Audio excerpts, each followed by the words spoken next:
ತ್ಯಾಗ ಬಲಿದಾನದ ಸಂಕೇತವಾಗಿ ಬಕ್ರೀದ್ ಹಬ್ಬ ಆಚರಣೆ.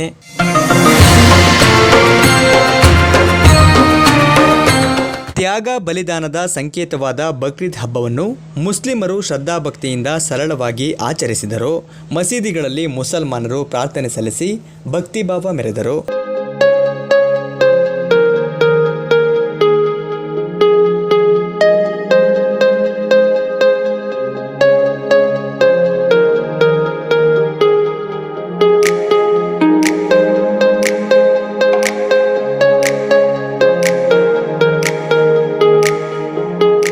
ಮುಸ್ಲಿಂ ಬಾಂಧವರು ಹೊಸ ಬಟ್ಟೆ ಧರಿಸಿ ನಗರದ ರಾಮನಹಳ್ಳಿ ಸಮೀಪದ ಜಾಮಿಯಾ ಮುಸ್ಲಿಂ ಕಬ್ರಸ್ತಾನ್ಗೆ ತೆರಳಿ ಸಾಮೂಹಿಕ ಪ್ರಾರ್ಥನೆ ಸಲ್ಲಿಸಿದರು.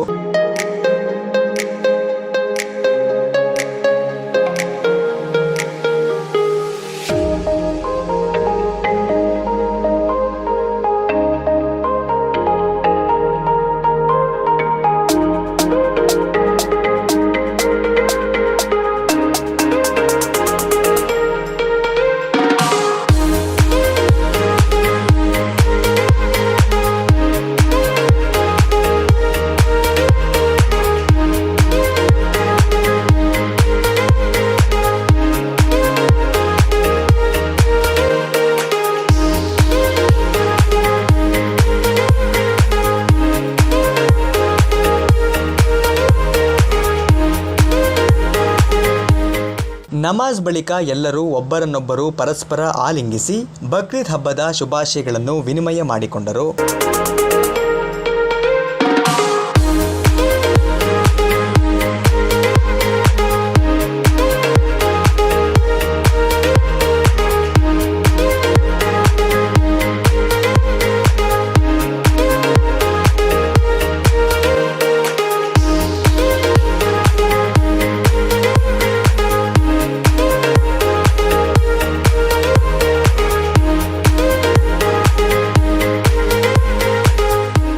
ಮುಸ್ಲಿಂ ಬಾಂಧವರು ಮಾತನಾಡಿ, ತ್ಯಾಗ ಬಲಿದಾನ ಮತ್ತು ಶಾಂತಿಯ ಸಂಕೇತವಾಗಿ ಬಕ್ರೀದ್ ಹಬ್ಬವನ್ನು ಶ್ರದ್ಧಾಭಕ್ತಿಯಿಂದ ಆಚರಿಸಲಾಗುತ್ತಿದೆ ಎಂದು ಹೇಳಿದರು.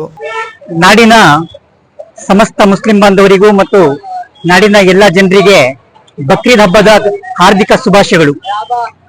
ಬಕ್ರೀದ್ ಹಬ್ಬವು ತ್ಯಾಗ ಬಲಿದಾನದ ಸಂಕೇತದ ಹಬ್ಬವಾಗಿದೆ. ಇದಕ್ಕೆ ಒಂದು ಇಸ್ಲಾಂ ಇತಿಹಾಸ ಏನಂದ್ರೆ, ಪ್ರವಾದಿ ಇಬ್ರಾಹಿಂ ರವರ ಒಂದು ಅಲ್ಲಾಹನ ಆದೇಶದಂತೆ ಪ್ರವಾದಿ ಇಬ್ರಾಹಿಂ ರವರು ತಮ್ಮ ಮಗನನ್ನು ಅಲ್ಲಾಹನ ಆದೇಶದಂತೆ ಅವರು ಬಲಿ ಕೊಡಕ್ ಹೋಗುವಾಗ ಅವರಿಗೆ ಅಲ್ಲಾಹನ ಸಂದೇಶ ಬರುತ್ತೆ. ಅಲ್ಲಿ ನಿನ್ನ ಒಂದು ಭಾವನಾತ್ಮಕ ವಿಚಾರ ನೋಡೋಕ್ಕೋಸ್ಕರ ನನ್ನ ಆದೇಶ ಮಾಡಿದೆ, ನೀನು ನಿನ್ನ ಮಗನಿಗಿಂತ ಅಲ್ಲಾಹನ ಮೇಲೆ ಪ್ರೀತಿ ಜಾಸ್ತಿ ಇಟ್ಟಿದೀಯಾ ಅಂತ ಅವರು ಆವಾಗ ಈ ಒಂದು ಮಗನಿಗೆ ಬಲಿ ಕೊಡುವ ಸಂದರ್ಭದಲ್ಲಿ ಒಂದು ಆಡು ಮರಿಯನ್ನು ಇಡ್ತಾರೆ. ಆ ಆಡು ಮರಿಗಿಟ್ಟ ಸಂದರ್ಭದಲ್ಲಿ ಅದೇ ಒಂದು ಪದ್ಧತಿಯಾಗಿ ಬಕ್ರೀದ್ ಹಬ್ಬ ಆಗತ್ತೆ.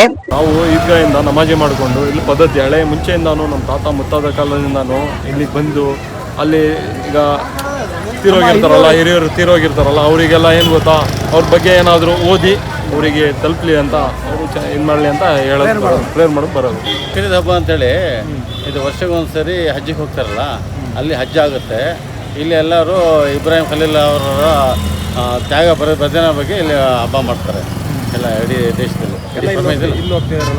ಇಲ್ಲಿ ಈದ್ಗಾ ಮೈದಾನದ ಇದೆ, ಈದ್ಗಾದಲ್ಲಿ ನಮಾಜ್ ಮಾಡ್ಕೊಂಡು ಇಲ್ಲಿ ಮಶಾನಕ್ಕೆ ಬರ್ತಾರೆ. ಇಲ್ಲಿ ಅಂದರೆ ನಮ್ಮ ಇಬ್ರಾಹಿಂ ಅಲೈಹಿಸ್ಸಲಾಂ ಅಂತ ಪ್ರಾಫೆಟ್ ಮೊಹಮ್ಮದ್ ಅಂತ ಇದ್ರು ಅವರು ಏನಂದರೆ ದೇವರವರಿಗೊಂದು ಅವರು ಏನಂದರೆ ಬರೀ ಶಾಂತಿಯುತ ಅವರು ಇದು ಹೋರಾಟಗಾರರು. ಅವರು ಇಸ್ಲಾಮಿಕ್ ಫೈಟರ್ಸ್ ಅಂತಾರಲ್ಲ, ಇಸ್ಲಾಮಿಕ್ ಹೀರೋಸು ಆ ಥರ ಇದ್ದಿದ್ದವರು. ಅವರು ದೇವರು ಹೇಳಿದ್ರು ಒಂದು ಸಲ ಅವ್ರು ಪರೀಕ್ಷಿಸೋದಕ್ಕೆ ಹೇಳಿದರು, ನೀವು ನಿಮ್ಮ ಮಗ ನೀವು ಯಾರು ಜಾಸ್ತಿ ಪ್ರೀತಿಸ್ತೀರೋ ಅವ್ರನ್ನ ನೀವು ಬಲಿದಾನ ಕೊಡಿ ಅಂತ.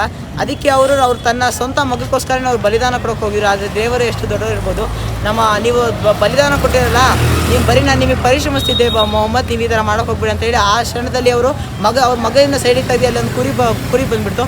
ಅಲ್ಲ ಕುರಿ ಬಲಿದಾನ ಆಗಿದ್ದೋಸ್ಕರ ಈ ವರ್ಷ ನಾವು ಬಕ್ರೀದ್ ಹಬ್ಬವನ್ನು ಸೆಲೆಬ್ರೇಟ್ ಮಾಡ್ತೀವಿ.